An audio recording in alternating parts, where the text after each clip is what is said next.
إلهي لست للفردوس أهلا ولا أقوى على النار الجحيم. Ask him about the great traveler who traveled to the two ends of the earth. And we are told that this traveler is called Zulkarnain, the one who possesses two qarn. And qarn can mean a horn, so Qarnain will be two horns. And qarn could also be an age or an epoch, a time. So Qarnain will be two ages. So this is a man who is either of two horns or impacts upon two ages. In that direction to the west, and then in this direction to the east. The Caucasus Mountains are an unbroken range of mountains from that end to this end. But in between the Caucasus Mountains, there is one pass, only one, in between. It's called the Darya Gorge. Let's see if we have, here we are. There is the gorge, and there's one side, and there's the other side. And it's like an open shell. See, the Quran is describing this Sadafain. So we have, I believe, established for you the geographical location of God and Magog. The people who are located behind the barrier. Behind the barrier, on that side of the Caucasus, were the Khazar. The rabbis were in Medina, and the Quraysh sent a delegation to find out from them, how can we tell whether this man, Nabi Muhammad is indeed a prophet? The rabbis had asked him three questions, which only a prophet can answer.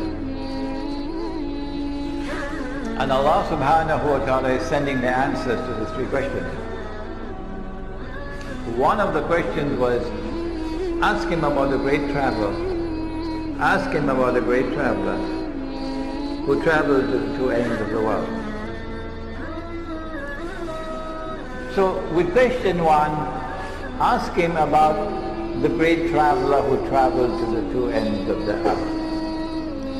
And we are told that this traveler is called Zulkarnain, the one who possesses two qarn.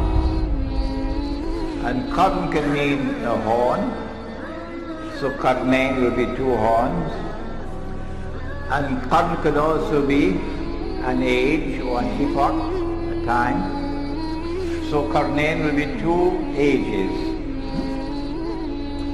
So this is a man who is either of two horns or impacts upon two ages. قُلْ سَأَتْلُ عَلَيْكُمْ مِنْهُ ذِكْرًا. I am going to tell you something about him which must be remembered. إِنَّا مَكَّنَّا لَهُ فِي الْأَرْضِ وَآتَيْنَاهُ مِنْ كُلِّ شَيْءٍ سَبَرًا. Behold, we established him on earth securely with the power and with the means, with the capacity and the knowledge and the right means to achieve anything that he might set out to achieve. And so surely a superpower, not an ordinary power, a superpower. فَأَتْبَعَ سَبَبًا. And so he chose the right means now to do what he wanted to do. حَتَّى إِذَا بَلَغَ مَغْرِبَ الشَّمْسِ. He sets out on a journey to the west. And he reaches a place where the sun is setting. And there he found it setting in a body of water that was hamiyah, dark, murky, so visibility in that water will be very shallow. And there he came across a people. Is it possible for us to identify that body of water? If we can, we'll be on the way to locating the geographical location of the area in which we're talking about. We're going to do that in a moment, inshallah. Then Zulkarnain set off on the second journey now, and he's going to the rising of the sun. And when he had traveled to the distance that he could travel, the Quran does not tell us how far it was, he came upon a people, لَمْ نَجْعَلْ مِن دُونِهَا سِتْرًا, a people, لَمْ نَجْعَلْ لَهُمْ مِن دُونِهَا سِتْرًا, we have not provided for them as a covering other than this covering. It appears to us that it is the natural covering that you have from the sunshine. So a people living a primitive way of life. And he left them as they were. And then he went on to the third journey, which is verse number 92. And so now he travels in the third direction. إِذَا بَلَغَ بَيْنَ السَّدَّيْنِ, he comes to a place between a pass between two mountain ranges. On this side are mountains, on this side are mountains. And in between there is a pass. Can we locate geographically where we're talking about? Is it possible? A pass between two mountain ranges. And there he came across a people, لَا يَكَادُونَ يَفْقَهُونَ قَوْلًا. He came across a people whose language he could not understand, because their language was unique. Their language had no connections with other language in that region. It was a language which was not connected with all the other languages in that region. When they had learned to communicate with each other, then these people spoke to Zulkarnain and said to him, Ya Zulkarnain, O Zulkarnain, Inna Ya'juja wa Ma'juja mufsiduna fil ard. Gog and Magog are committing acts of fasad in our territory. So Gog and Magog have PhDs in fasad. Oh Zulkarnain, can you help us? You have the power. Can you build a barrier to protect us from these people? He should have said, I don't need to build any barrier. I'll move in there and I'll beat them up, and they won't touch you anymore. So I don't need to build any barrier. I'll go and teach them a lesson they'll never forget. But no, he didn't say that. They said, we're prepared to pay you. He said, I don't need your money. What Allah has given to me is more valuable. So he agreed to build a barrier. What I need from you is your labor. Help me with your manpower. And I'm going to build a barrier between you. Now number 96, verse number 96. Bring me blocks of iron. And so that has to be a geographical location where there's iron ore. It has to be a geographical location where there are mountain ranges and a pass between the mountain ranges. It has to be a geographical location where on the left you have a body of water which is so dark and murky that visibility is very shallow, okay? And it has to be an area where there are large deposits of iron ore.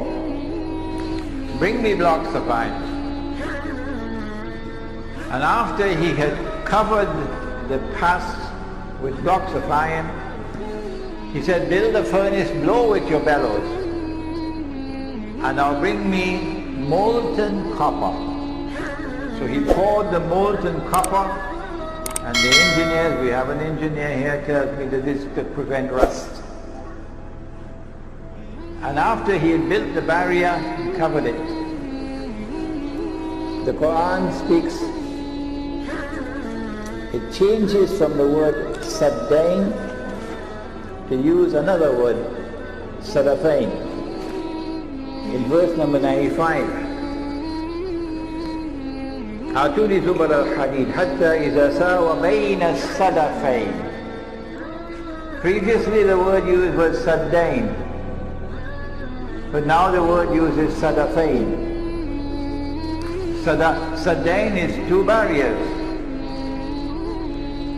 two mountain ranges, but sadafain is something else. It is like the two sides of a shell. We're going to have some pictures just now. The two sides of a shell. You've been to the seashore. When you open a shell like this, it will join at the bottom, but open at the top. That's the shape of the pass between the mountains. Join at the bottom, open at the top. So when he had blocked off this space, this sadafain, now the molten copper is put on it, and then Gog and Magog could neither scale the barrier nor could they penetrate it, so they are now trapped behind the barrier. And so Zulkarnain now says, هذا رحمة من ربي. This barrier is constructed in consequence of Allah's kindness and grace. فإذا جاء وعد ربي, but when that time comes of which my word has warned, إذا فتحت, they will not return to reclaim the town as their own until إذا فتحت, until Gog and Magog are released. When that time comes for Gog and Magog to be released, so that Banu Israel are to be brought back to the Holy Land, Nabikum Lafifa, brought back as a motley crowd. At that time, جعله دكا, Allah is going to bring down this barrier and it become dust. Now let's turn to the pictures and see whether we can locate. This is the Caucasus Mountains here, the white being the snow. And on the left side there is a body of water which is so dark and so murky, with so much algae in it, that it has been given a name. And that name has been there with it for many, many, many years. Even the time of Ibn Kathir. It's called the Black Sea. It's called the Black Sea. Why? Because it is so dark. If you go to the Mediterranean Sea and you're on a ship, you could see several meters underneath the water. But if you go to the Black Sea, you'll hardly be able to see more than 1 meter underneath the water. On this side of the Black Sea is the Caspian Sea. And in between the Caspian and the Black Sea is this body of land. So we say that Zulkarnain is traveling in that direction to the west, and then in this direction to the east. The Caucasus Mountains are an unbroken range of mountains from that end to this end. But in between the Caucasus Mountains, there is one pass, only one, in between. It's called the Darial Gorge. Let's see if we have, here we are. There is the gorge, and there's one side, and there's the other side. And it's like an open shell. See, the Quran is describing this Sadafain. So we have, I believe, established for you the geographical location of Gog and Magog. The people who are located behind the barrier. Behind the barrier, on that side of the Caucasus, were the Khazar.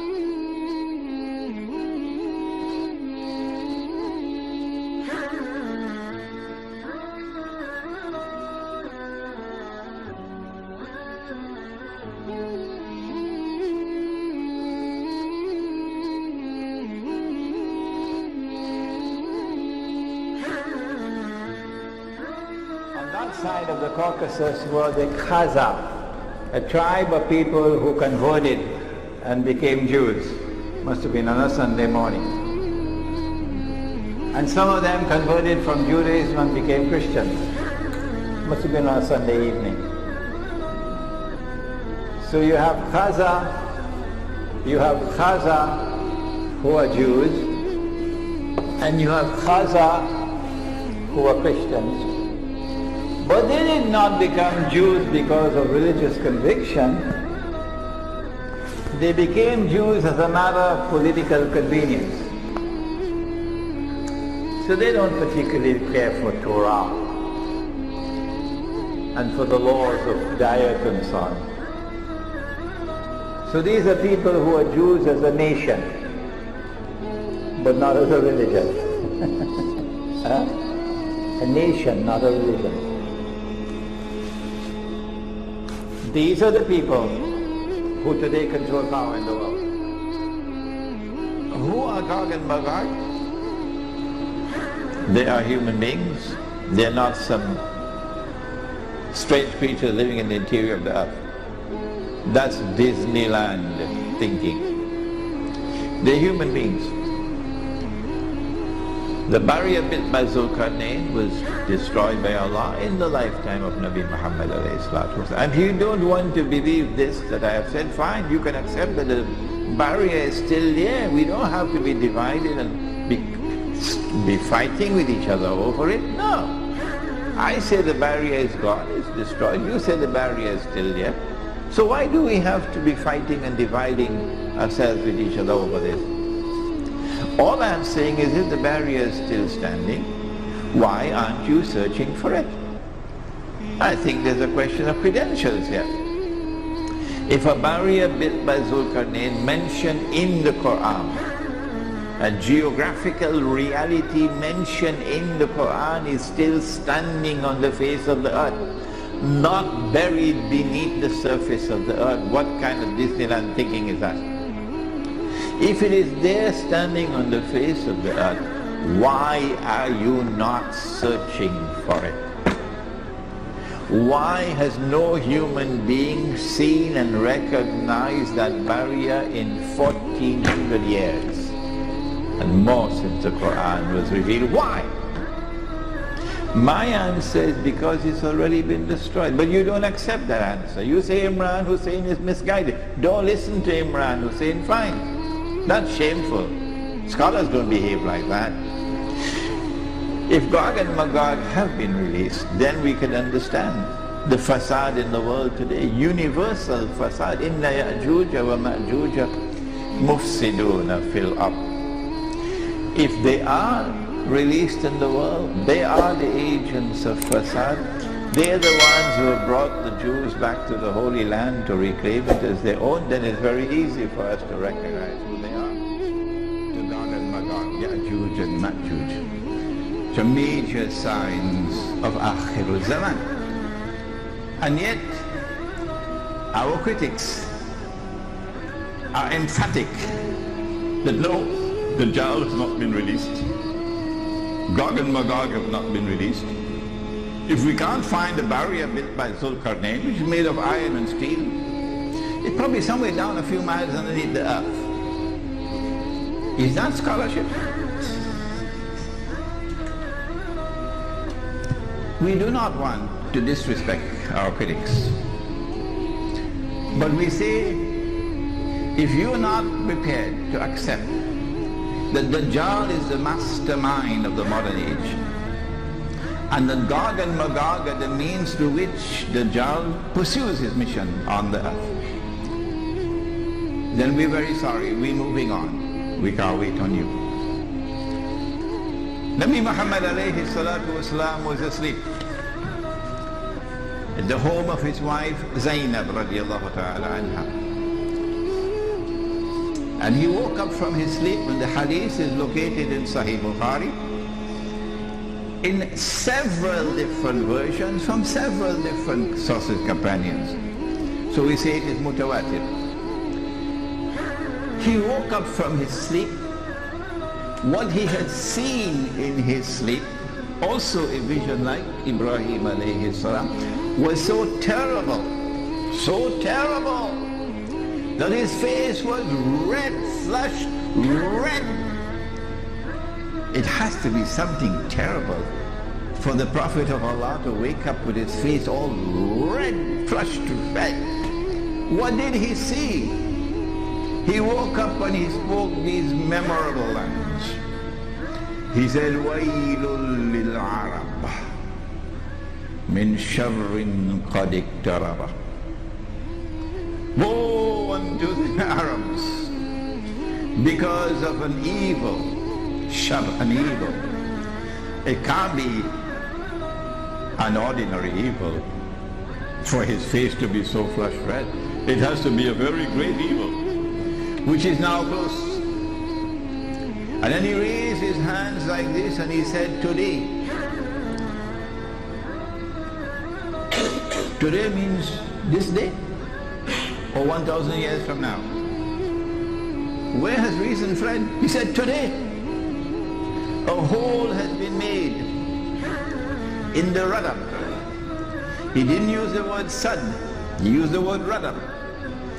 Surah Al-Kahf has both the words. When they asked Zulkarnain to build it, they used the word sad. When he built it, he used the word radam.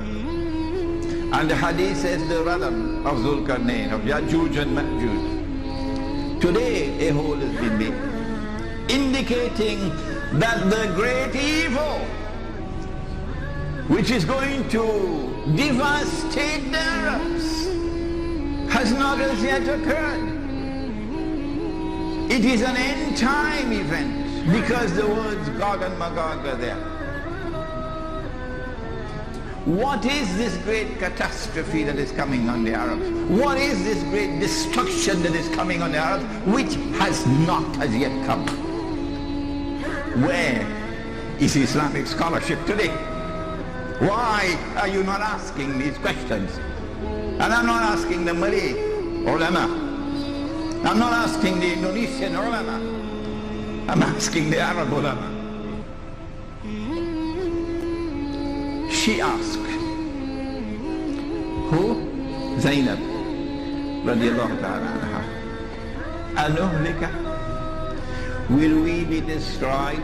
Anuhlika, halaka, to destroy. Will we be destroyed? This is the word she asked. Will we, the Arabs, be destroyed when there are righteous people amongst us? The hadith is in Sahih Bukhari. He said, Na'am, yes.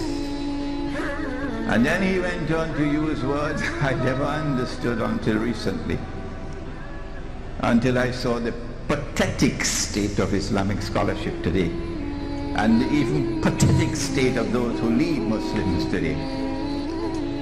He said, إِذَا كَثُرَ الْخَبَثِ, when the scum prevails, then it will come.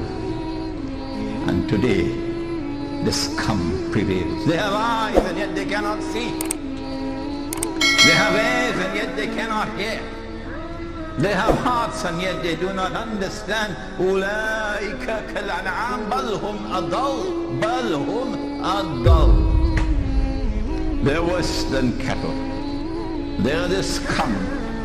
And when the scum prevails, then the destruction of the Arabs, not the Malay, not the Turks, the Arabs will take place. But I want to take you now back to that spot in the Caucasus Mountains, because we want to fine-tune our attempt to identify Gog and Magog. It is not sufficient to say that Gog and Magog are the European Christians and European Jews. No. Because amongst the European Christians and European Jews, there will be those who become Muslims, there will be those who are our friends and allies. Do not make the mistake. We have to look for a people who will eventually be moving from that northern area and moving towards Jerusalem.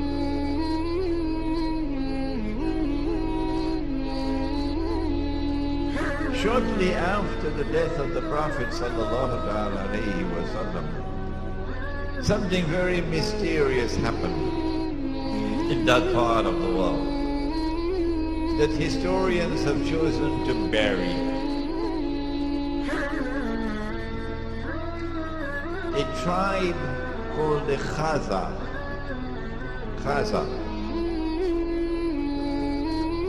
chose to embrace Judaism.